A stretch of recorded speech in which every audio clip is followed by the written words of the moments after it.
NCP में टूट पर एमएनएस चीफ राज ठाकरे का एक बड़ा बयान सामने आया है। राज ठाकरे का कहना है कि शरद पवार कहते हैं कि उन्हें इस बारे में पता ही नहीं था, ऐसे तो हो नहीं सकता और ये सब पवार का पॉलिटिकल ड्रामा ही है। आज राज्य में कौन किसका दुश्मन है पता नहीं चल रहा। काय आहे यातले तुम्ही एक गोष्ट लक्षात घ्या। आज पवार साहेब किती काही म्हणत असले की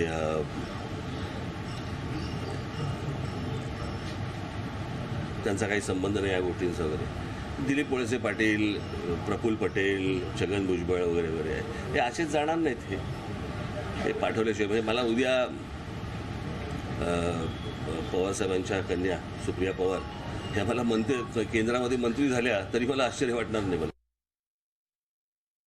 खबर पर अपडेट लेते हैं जी मीडिया संवाददाता वैदेही कानेकर से। वैदेही, महाराष्ट्र में चल रहा ये जो पॉलिटिकल ड्रामा है फिलहाल आज किस मोड़ आ पहुंचा है? कल हमने एक बहुत बड़ी टूट देखी एनसीपी में, अजीत पवार ने पाला बदला और अब यहां पर तमाम सियासी दलों की प्रतिक्रियाएं सामने आ रही है।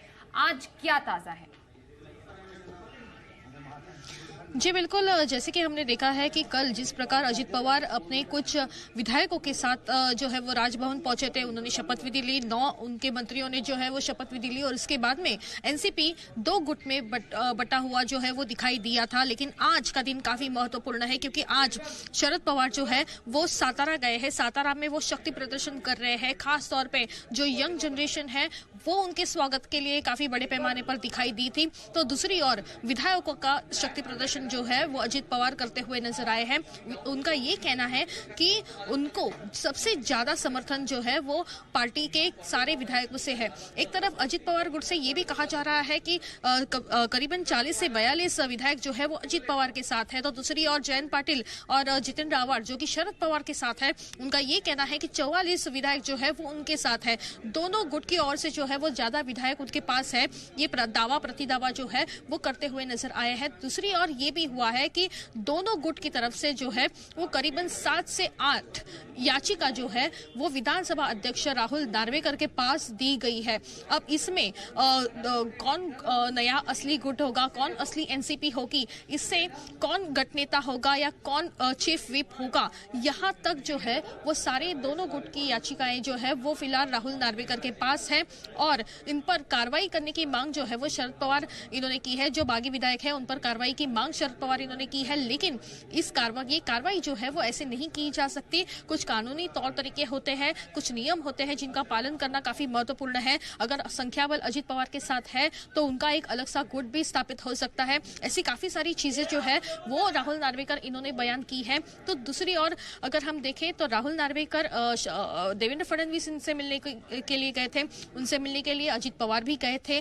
सागर बंगला जो कि देवेंद्र फडणवीस इनका घर है, वहां पर ये तीनों महत्वपूर्ण नेता जो बैठकर जो है वो बातचीत कर रहे थे। किसके पास कितना संख्या बल है, क्या वो कैपेबल है, क्या वो अपत्रक हो सकते हैं, ये सारी बातें जो है वो वहां पर तय की गई। और अभी 5 बजे जो है वो सह्याद्री गेस्ट हाउस में अजीत पवार की प्रेस कॉन्फ्रेंस होने वाली है। हम देख रहे हैं कि यहाँ पर सह्याद्री गेस्ट हाउस में फिलहाल जो है वो तैयारियां कर दी गई है। 5 बजे अजीत पवार और उनके सारे मंत्रीगण जो है, उनको सारे समर्थन देने वाले नेता विधायक जो है वो यहाँ पर मौजूद होंगे प्रेस कॉन्फ्रेंस लेके। और प्रेस कॉन्फ्रेंस के जरिए जो है वो कौन सी रिस्पॉन्सिबिलिटी उन्हें दी गई है ये भी बात सामने रखेंगे। साथ ही साथ शरद पवार ने प्रेस कॉन्फ्रेंस के जरिए जो बात कही है, उन्होंने ये कहा है कि अगर अपात्र ठहराने के बारे में जयंत पाटिल जो कि पार्टी के नेता है, उन्होंने अगर डिसीजन लिया रहेगा तो वो उचित डिसीजन रहेगा। क्या इस बात को लेकर अजीत पवार डिसीजन लेंगे?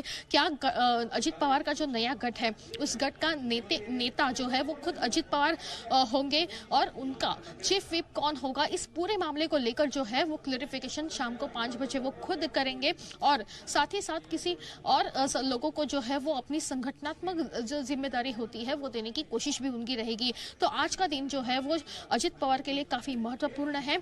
और एक बार अगर हम कहें तो महत्वपूर्ण हो गई है कल 1:30 बजे जब शपथ विधि देख पा रहे हैं आज, जैसा आपने बताया। बिल्कुल बिल्कुल, मैं वैदेही आपसे यही जानना चाह रही क्योंकि शरद पवार ने कहा है कि फूट डालने की कोशिश की जा रही है और 3 महीने में तस्वीर बदल जाएगी, पर एक तारीख 5 जुलाई की भी है जिसको बैठक होने वाली है। क्या होगा उस दिन? जी मैं आपको बता दूं कि आज का सोमवार जो है वो पवार बनाम पवार जो है वो दिखाई दिया था। दोनों ओर से शक्ति प्रदर्शन करने की कोशिश रही थी। कौन कौन समर्थन में है, कौन नहीं है, ये जानने की कोशिश की गई थी उनका।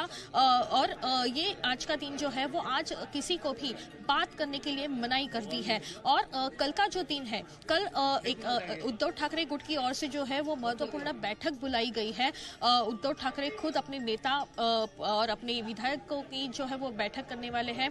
क्या और बगावत होने की कोशिश हो रहेगी, ये जानने की कोशिश जो है वो उद्धव ठाकरे भी करेंगे। उसके साथ जो है वो शायद एकनाथ शिंदे भी कल बैठक बुला सकते हैं। शिंदे यानी शिवसेना के 2 गुटों की कल बैठक होने की संभावना बताई जा रही है। उसके बाद परसों यानी 5 तारीख को जो है वो काफी महत्वपूर्ण दिन है, क्योंकि एनसीपी के दोनों गुटों की बैठक होने वाली है। एक तरफ शरद पवार ने बैठक बुलाई है, दूसरी ओर जो है वो अजित पवार की ओर से भी बैठक जो है वो की जाएगी।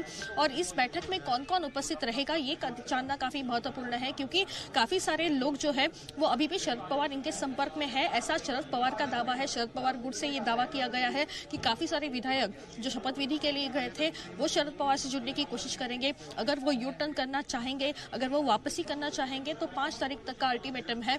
5 तारीख तक वो वापस आ सकते हैं। अगर 5 तारीख के बाद अगर वो वापस नहीं आए तो उन पर जो है वो कार्रवाई की मांग जो है वो शरद पवार गुट की ओर से और भी तीव्रता से की जाएगी, ऐसा भी कहा जा रहा है। जी धन्यवाद करेंगे वैदेही इस पूरी खबर पर ज्यादा अपडेट हम तक पहुंचाने के लिए।